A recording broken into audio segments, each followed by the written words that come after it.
हाँ, यदि backward seat आती है तो मैं शायद यहाँ से डिसबैलेंस होकर कहीं और भेज दिया जाऊँ। अगर सामान्य और एससी आती हैं तो आपका ही ये विजय कंचन चुनाव यहाँ से लड़ेगा। भरोसा है, क्योंकि माननीय बहन जी के कुछ लफ्ज़ ऐसे थे जो मैं आपको व्यक्तिगत नहीं बता सकता हूँ, तो उनसे ही मुझे ताकत मिली है। मेरे बुंदेलखंड के प्रभारियों व मेरा परिवार धन्य हो गया कि हमने अपनी जिंदा देवी के दर्शन किए, उनसे बात की तो हमें ऐसा लगा कि वास्तविक हम जिस दल में हैं और माननीय बहन जी 25 सालों की मेहनत में कभी ऐसा लगा कि बहन जी डायरेक्ट आपसे फेस टू फेस बात हुई हो, उनके साथ बैठे हों या अपनी बात रखने का मौका मिला उन्हीं से डायरेक्ट? जी, आज हम आपको एक बीएसपी के ऐसे नेता से मिला रहे हैं जो कि जब से उन्होंने होश संभाला है लगभग 20-25 साल पहले से वो एक ही पार्टी में राजनीति करते आए हैं और आज भी उसी पार्टी में ही अपनी राजनीति कर रहे हैं। तो वहीं अभी कुछ दिन पहले लखनऊ में एक संगठन को लेकर मीटिंग की गई थी जिसमें उत्तर प्रदेश की पूर्व मुख्यमंत्री बहन मायावती जी शामिल हुई थी, वहाँ भी इनका जाना हुआ है। तो आज इनसे बात करते हैं कि आखिर क्या बात है कि 25 सालों तक एक ही पार्टी में राजनीतिक सफ़र तय कर रहे हैं। बल्कि ऐसा देखने में आता है कि आज के समय में जो राजनीति है, नेता कोई भी हो मौका देख के पाला बदल लेता है, लेकिन ये नहीं बदले हैं। आखिर वजह क्या है? नेताजी, सबसे पहला तो यही सवाल बनता है कि पिछले 25 साल या कितने साल से बीएसपी में है? हम सब मुझसे पहले मेरे पिताजी बहुजन समाज पार्टी के वर्कर रहे हैं, उनके बाद शायद 22 से 23 साल मुझे हो गए हैं। 2005 में मैंने पार्टी ज्वाइन कर ली थी, तब से आज तक बहुजन समाज पार्टी में ही हूँ। तो ऐसा क्या रहा कि आप एक ही पार्टी में शुरू से और अभी तक हैं? बहुजन समाज पार्टी मैं आपको बता दूं सबसे पहले कि पार्टी बाद में है। ये संतों गुरुओं का और हमारे बहुजन समाज पार्टी के जो दलित महापुरुष रहे उनका एक मिशन है, एक आंदोलन है, और मैं उससे प्रभावित हुआ। बाबा साहब अम्बेडकर को मैंने पढ़ा, मानवर कांशीराम साहब को मैंने पढ़ा, उसके बाद बहन मायावती जी का पूरा जीवन मैंने देखा कि संघर्ष से उनका निकला है। इस दबे कुचले अल्पसंख्यक बैकवर्ड के लोगों के लिए, न्यायप्रिय क्षत्रिय वैश्य ब्राह्मणों के लिए, मतलब मैंने ये देखा है कि बहुजन समाज पार्टी सर्वजन सुखाय सर्वजन हिताय की नीति पर कार्य करती है। उससे मैं प्रभावित हुआ। इस यही एक कारण रहा कि मैं आज तक किसी दूसरी पार्टी की तरफ मूवमेंट नहीं कर पाया, और मुझसे अगर कोई कहता भी है तो मुझे बहुजन समाज पार्टी में ही अपना हित नज़र आता है। वर्तमान में आप देख रहे हैं पार्टी जिसकी सरकार होती है नेता वहीं कूद जाते हैं, हो भी रहा है। कई आपकी शायद पार्टी के चले गए होंगे, आपके साथी भी दर हो गए, तब भी नहीं लगा कि हमें कहीं बदलना चाहिए? पत्रकार महोदय जी, आपको बता दूं कि जिनके डीएनए में फ़र्क होता है वो अपना घर छोड़ते हैं। हम तो आज भी बहुजन समाज पार्टी में हैं और जब तक जीवित हैं जब तक बहुजन समाज पार्टी में रहेंगे। अब जो दल बदलू लोग होते हैं, जिनको सत्ता स्वार्थ होता है, वो लोग कभी इस दल में कभी उस दल में जाते हैं, वो अपना स्वार्थ सिद्ध करते हैं। लेकिन मैंने कहीं ना कहीं एक चीज़ देखी है जो आपसे अभी शुरू में सुना है, वो अपनी इमेज नहीं बना पाते हैं। वो इसी ही प्रकार भगदड़ में मचे रहते हैं और जहाँ भी जाते हैं वो भगोड़े कहलाते हैं। तो हाल फिलहाल अभी जो लखनऊ में मीटिंग हुई थी, बहन जी का भी उसमें आगमन था, वीडियो फोटोज देखे गए हैं, क्या वार्ता हुई है? माननीय बहन जी ने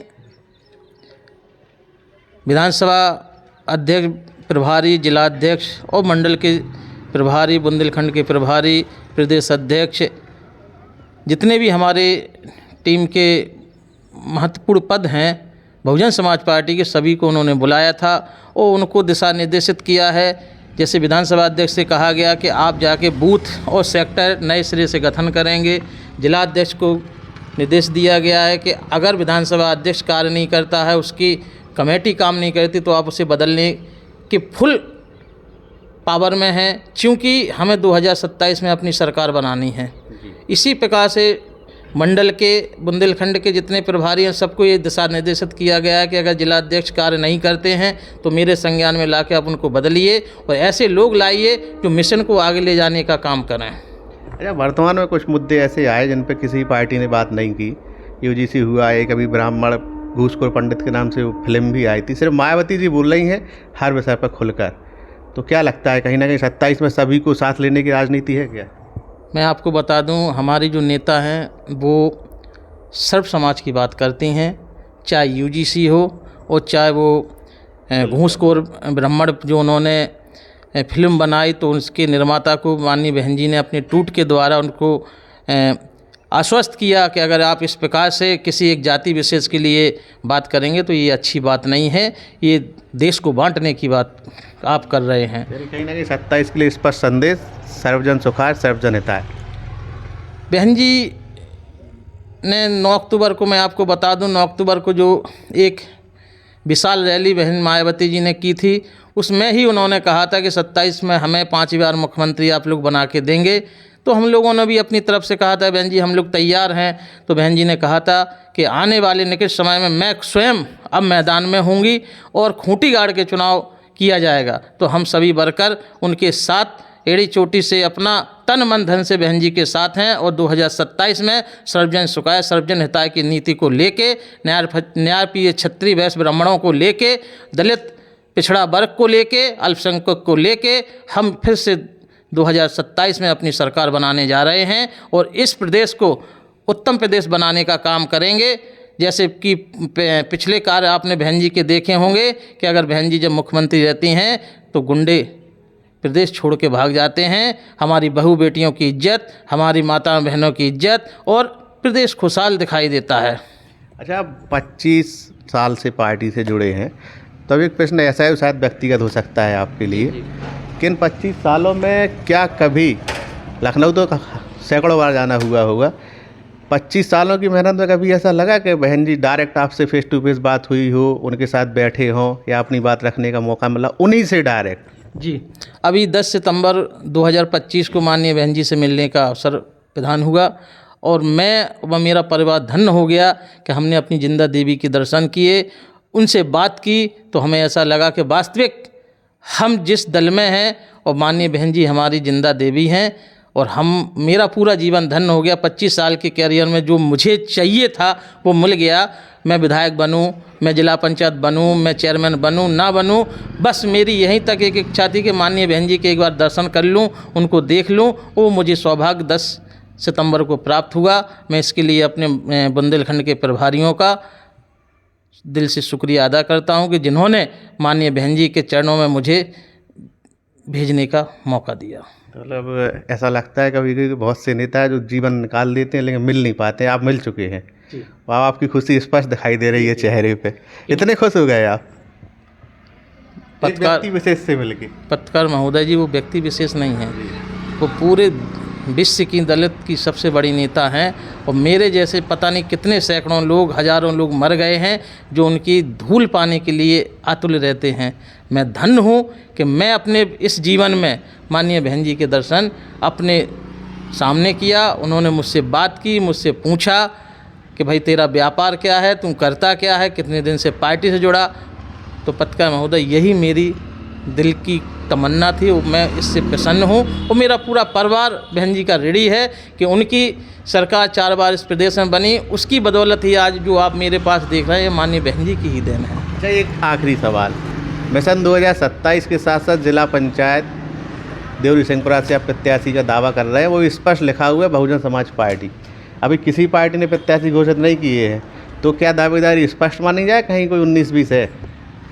मैं आपको बता दूं, इसमें कोई शंका की बात नहीं है। मुझे भरोसा है कि मैं 22 साल से बहन जी की सेवा में, बहुजन समाज पार्टी की सेवा में हैं और यहाँ के जितने भी पदाधिकारी मंडल के हों चाहे प्रदेश के हैं, सब मुझे जानते हैं कि विजय कंचन वो एक ऐसा व्यक्ति है कि कितने भी उतार चढ़ाव आए हों वो बसपा में रहा है, अपना तन मन देने का काम किया है। जब भी पार्टी को जिस चीज़ की आवश्यकता पड़ी मैं हमेशा तत्पर रहता हूं, वो आगे भी रहूंगा, इसमें आप कोई शंका ना करें। हाँ, यदि बैकवर्ड सीट आती है तो मैं शायद यहाँ से डिसबैलेंस होकर कहीं और भेज दिया जाऊँ।